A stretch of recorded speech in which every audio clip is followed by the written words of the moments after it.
Pues, buenos días, bienvenidos a la Asociación El Gato Andaluz. Mi nombre es Victoria, soy su vicepresidenta. Os voy a enseñar las gateras de nueva construcción que hemos podido llevar a cabo en este 2013 gracias a la donación de la Fundación Brigitte Bardot, que nos ha apoyado en nuestro proyecto y nos ha permitido remodelar dos de las gateras más antiguas que tenemos.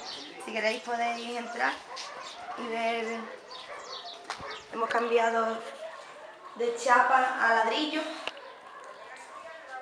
con lo que nuestros animales pasarán menos frío y menos calor en verano, y hemos podido dividirla en dos para así evitar problemas de compatibilidad de machos y demás.